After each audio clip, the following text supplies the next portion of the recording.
Okay, so both 7th and 8th grade had homework today, and I want to do a little bit of help for both, but I'm also kind of lazy and don't want to make 2 separate videos, so they're going to be together, okay? And I will give the first person who does the work for me and comes up with a couple of timestamps and puts it into a comment where 7th grade starts and also where 8th grade starts, okay? Extra credit. Let's take a look. So 7th grade. Determine the value of each expression, so we're multiplying and dividing with integers. So we talked about the rules for this, and let's make a copy of those rules. There they are. Move them out of the way. So positive times positive is positive. So same sign positive, 2 negatives also positive. If they have different signs, the answer will always be negative. Keep in mind again, I'll keep saying it because people will forget. These are different. Oh, that's the wrong marker. Different rules than with adding and subtracting. Okay, so everything we did last week with adding and subtracting, add, subtract, is separate from these rules. So don't get the two confused. Okay, so I don't really want to go over a lot of these because it's just calculating things like what's 7 times 6. You can probably do that. I did want to take a look at number 5 and number 9 since they also have addition and subtraction to it. So right here we have negative 13 minus 27. So we have a negative number minus a positive number. Okay. But then we don't really want to think of anything in terms of subtracting. So we could rewrite this as negative 13 plus a negative 27, which changes the way this looks a little bit. So now instead of a negative minus a positive, now we have a negative plus a negative, which is a little bit easier to think of if we're struggling the idea of adding and subtracting integers. So 2 negatives, same sign, so we'll add them together. So 13 and 27, that just adds up to 40. Okay, this is going to be 40. And since they're both negative, that's going to stay negative. And then we can divide by 8. And once you get here, now this is a pretty easy problem. 40 divided by 8, you can do that. Okay, number 9. This one's not as bad as the last one. So we have negative 36 plus 58. So we have negative plus a positive. So different signs. So we subtract. So we say, what is 58 minus 36? So do a little bit of work. 8 minus 6 is 2. 5 minus 3, also 2. So that gives us 22. We keep the sign of the higher number. So what's bigger, 36 or 58? That is indeed 58. So this is going to stay positive. So then that's 22. We can't forget about our last step, which is to divide by 11. And again, once you get here, that's not that bad. You can do that. Okay, so there you go. And also on these ones, if you're multiplying 3 numbers, remember you just go 2 numbers at a time. Okay, so whatever this is, and I'll even tell you because I'm nice, 3 times 6 is 18. Negative times a positive is negative. So negative 18. And we're going to bring down this third number. So now we have negative 18 times negative 4. And you can do that. I believe in you. Okay, so now we can skip to the good problems with our running man here. So we said pick 2 of these, but we're above and beyond, so we can do all 4 probably. So let's see, during a 7-day period, level of an irrigation pond receded. Receded means goes down. Not does, but goes down. Okay, so they're losing, like if they had a pond, I don't know if I can draw this out well. Here's our, no wait, let's not make our water red. Okay, so here's our water sitting on the pond. And then the pond is like that, right? Here's underground, here's the happy grass. So saying it receded, so it went down 28 centimeters. It's probably no rain or something. So write a division expression. Expression means no equal sign, so it's just going to be something divided by something else. So to represent that change, then determine average daily change, so we just need the answer. Okay, so it went down 28 centimeters, so that's our change, so we can put that first. Divided by, well, how many days did it take to go down that far? It took 7. Okay, and then if we work that out, so average daily change would be 28 divided by 7. You could probably do that part, right? And this would be centimeters per day. Okay. Now, question here might be, how did I know to put this number first? And you say, anytime you divide, generally, you want to put the total amount of whatever it is you're working with first. So in this case, the total amount of change was 28, and then you always divide that by some part that's happening. So like the part here is the days. We're splitting this total into 7 days. Okay. Also, if you flipped it around, one of them won't make sense. Okay. So you can think of it that way. It's just a reasonableness issue. Okay, so let's see. Next one. Glacier receded. So again, that's going down. So it's 350 feet per day for 2 consecutive weeks. Okay, so we know we're looking at negative 350. But that's not the total, that's just per day. Every day for 2 consecutive, which means weeks right after each other, one after another. So 2 weeks, and then, so you have to think about it. This isn't days, this isn't weeks, so we need to convert a little bit here. So how many days would be in 2 weeks?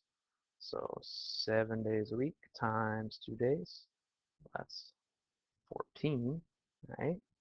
So it's 350 a day per day times how many days are there? And whatever that is, that's our answer in feet. Here, runner guy, hold my feet. Okay.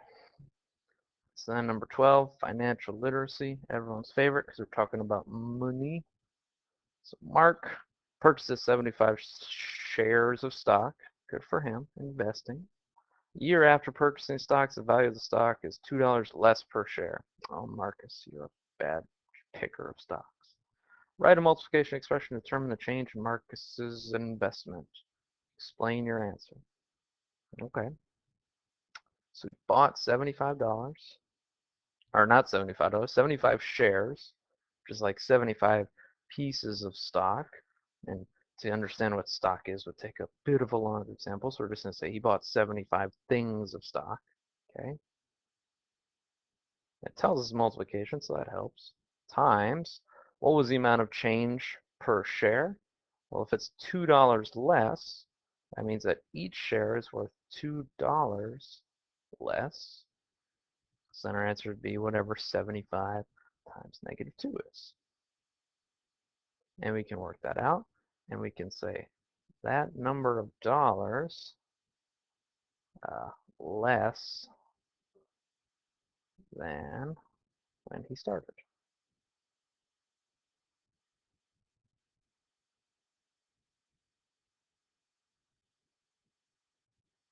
All right, not too bad. And our last one, distance remaining for a half marathon. That sounds exciting. Over several minutes, shown in the table. Use that to determine constant rate of change. Constant rate of change means that we should see a pattern in both our minutes and our miles. So we'd say, let me start with the easier one. So if we come over to miles, what's happening? You can see it's going down. So how much is the change between 8 and 6? Hopefully we can see that's minus 2. And then between 6 and 4 is also minus 2. And then between 4 and 2 is minus 2. It's a constant rate of change. Okay. So then we come over to time, and we say, how long is it between 40 and 56? And if you can't do that in your head, that's okay. You say, what is the difference between the new time and the old time? So 56 minus 40 is 16. So this is increasing by 16 from 72 to 56. So same thing, 72 minus 56. So we borrow 6, 12, that's, hey, 16. And believe it or not, the difference between 72 and 88 is also 16. Okay. And so then if it's 16 minutes every decrease of 2 miles, can you now simplify 16 divided by -2? And I believe you could, and you'll get some number in terms of minutes per, I guess we can just call them negative miles. Or not, we can just say minutes per mile. Spoiler alert, your answer is going to be negative. Ah, I goofed that up. Oh well. So there you go. There's a good start to all those. So this is the end of the 7th grade. So if you're a 7th grader, you can probably stop paying attention now and just finish your homework. All right. Now we can say hello to the 8th graders. So 8th graders talking about sets of real numbers. And it occurred to me after a couple classes left that we never talked about what real numbers are. But it's not too bad. Real numbers are just basically every number that actually exists. So it's all the rational numbers plus all the irrational numbers. So it's basically everything you see in school. The only examples of things that aren't real, which we talked about on Friday, were like the square root of negative numbers. Those don't really exist because there's nothing that'll make that true. Okay? So basically when you're classifying, like if we say 2/3, that's definitely a rational number. And we could, if we were being super technical, also say that's a real number. And you can say that all of these are real numbers. You don't have to though, because we're going to assume that any number they give you is a real number because we're in 8th grade. Okay, so that's that.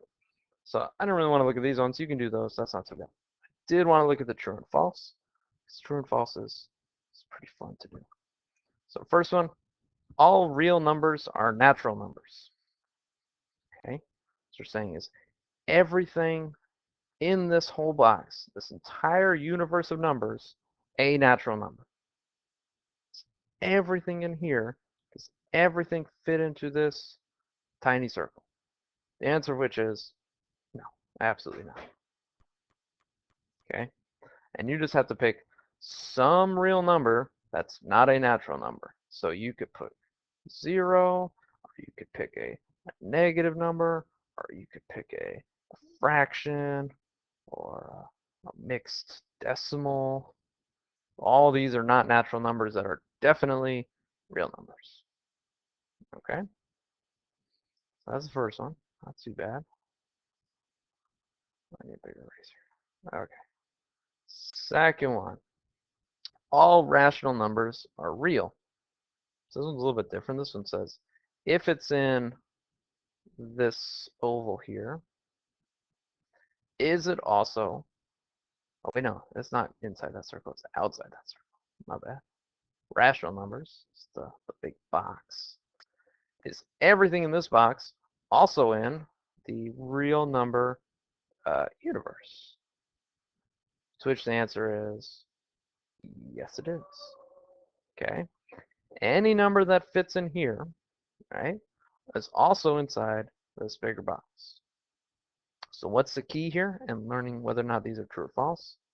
Is that if you start with the bigger part, the bigger number set, it's not necessarily only in the smaller set, right? So we can't go big to small. But can we go from a smaller set and say that's included in the bigger set? Yes, we can. All right? So number 7, an irrational number cannot be a real number. Well, your rational numbers fit in this box, and while they're not cool people and they don't associate with everything over here, they still exist. They're still real, right? They're rational, still real. So is this true? This is false. Because we can say the square root of 2 is still a real number. You can put this in the calculator and it has a value. So rational has a value. So does everyone's favorite, pi. Okay? And our last one. All whole numbers are integers. All whole numbers are integers. So our whole numbers, right, are those all integers.